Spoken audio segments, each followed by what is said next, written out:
am Max, and I take you to the max. In this podcast, we will discuss the ideal training mix between skill training and team practice on the one hand, and strength and conditioning training on the other hand. I'm here with Joerik Michiels, the founding father of Elite Athletes, at the EA facility.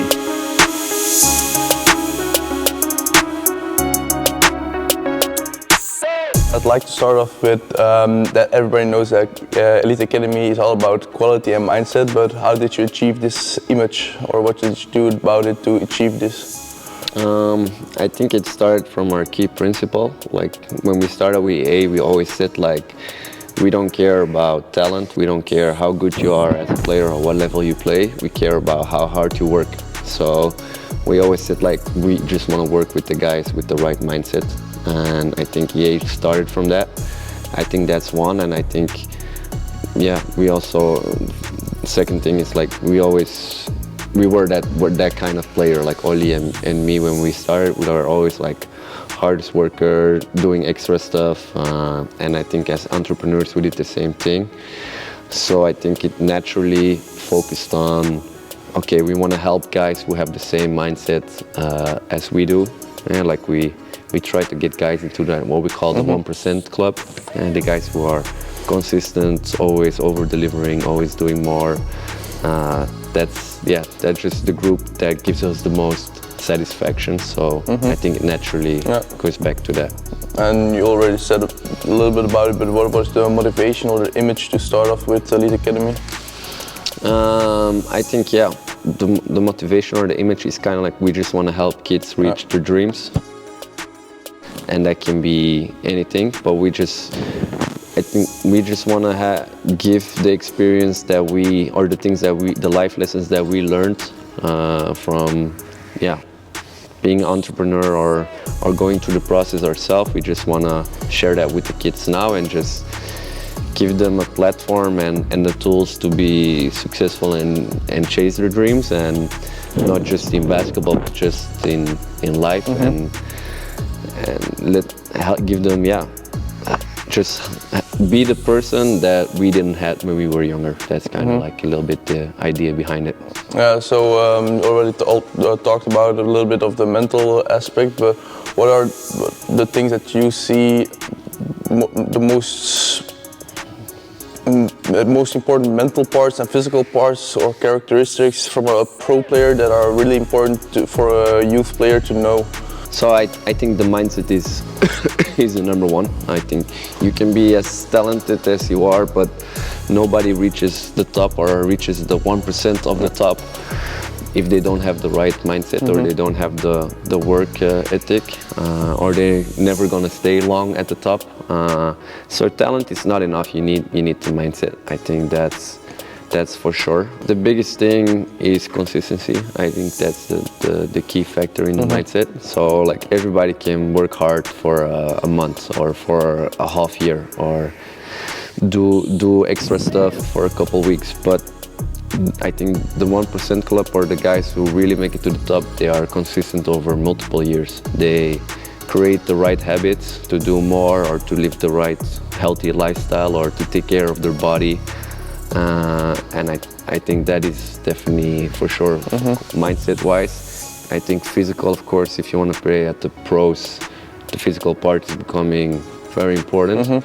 I think for them it's a little bit more like also about what position you play. For example, if you play the 5, the physical part is going to be super important. And also what type of player. If you are a knockdown shooter, maybe you can get away with being skinny and not focusing too much on it. But if you want to get towards the rim or you want to play above the rim and you like to play with contact, then the physical part becomes very important. And I think lastly for the pros also, you cannot be a mismatch. So physical part is also very important on that end. So what is your opinion or your vision about the combination between skill training and more like strength training? What are like for you the most important aspects or parts about it? I think you need both outside the team sessions. The team sessions are not enough. Like I said in the last clinic also. If you look at the study that been shown about team practice is that you average 55 shots in a team practice, so you're not becoming a better player by just doing that. So you need extra skill development. Also, like we always say, the secret is in the basics. If you don't control the basics, you're not gonna get on a higher level. Same thing as shooting. You're not becoming a shooter with just a team practice. You need extra work for sure. And it doesn't have to be super long, but you need for sure skill development, even also if you're playing at the pros. And I think, strength training, of course, it's definitely in the off season. I think is the moment you need to get your advantage, and then in season you need to stay in shape and control it. But if you lack one of those things, or I think another one is nutrition and sleep, if you lack any of those things, you're not going to be on your best game for sure. So it's definitely a combination. And you see a lot of the guys who, for example, when they come out of off season and they did everything, they start the season like super good. And then during the season you see them decline because they lack one of those things. And it's the same conversation even with those Belgian Lions. They're always, every summer they say the same thing. After off season I feel so great, I feel like I can do anything, my moves, everything feels so fresh and my body feels so good. And then they say during the season it declines. So I think definitely if you look at still in Belgium, the way we pro clubs run their program, I don't think it's optimal right now. Literally, if you talk to 100 pros, I think 90% will say pretty much the same thing. Okay. So you talked about the difference between skill and strength training and team practices.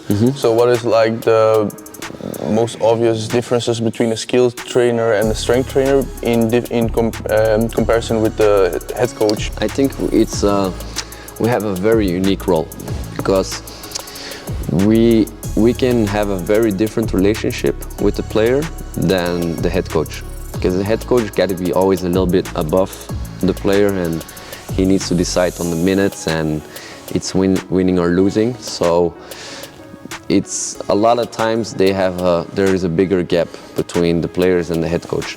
But if you look at the skills trainer or the strength trainer, we can be like literally like super close to the athlete and we can have a very different connection. I think both strength and skills is also our role is also to give confidence and motivation. I think that's a very different approach, and we can see why maybe the head coach sees it more like one team. We can really go deep into, and not just even the confidence and but also I think just creating seeing what's going on in his personal life and making sure like the mindset is on point and trying to see what we can help in that. And I think that makes it more fun for us, and that's what I really like about that factor is like you can really build a relationship with your players. And a lot of times we give them all the tools on court, but a lot of times I think the talk that you have with the player, the 10 minutes after the session, is sometimes more important than the work you do. Because it's the same with strength training. Like you go home, if you had a good workout and you're in shape, you feel good, you get confidence, and if you have a trainer who build on that constantly, then it's gonna help you also on the mental part of the game for sure. So that's something I learned a lot from giving strength trainer advice, like how to build a community with your athletes, and you already talked about it with the relationship.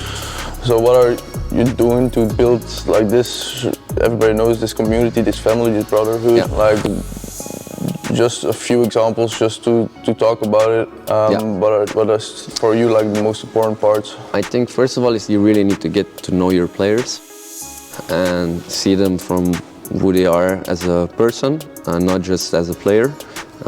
So you need to go figure out like, why is he thinking, how is his home situation, what is he like, what is he doesn't like, is he introverted, or how can I trigger him, and how can I get the most out of him? And that's something you learn by experience.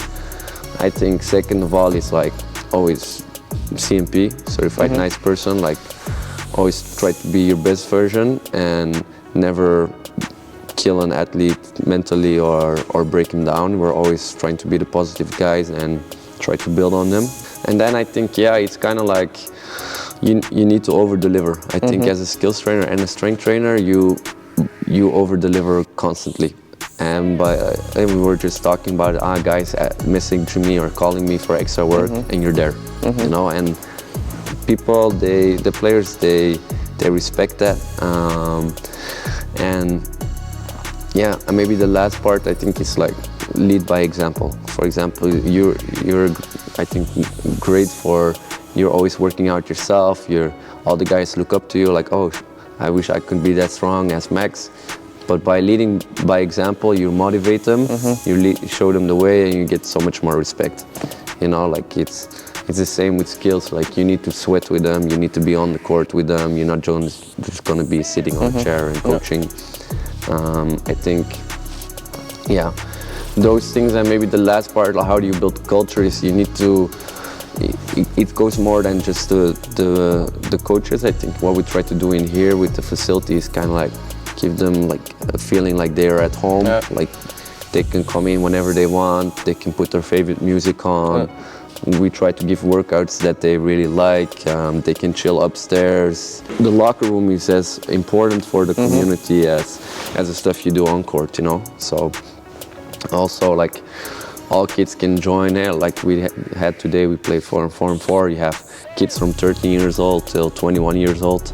Everybody respect each other, and I think, yeah, we created a community where everybody has the same goals and everybody believes in hard work, and that, yeah, everybody respects each other. I think that is super important in a community.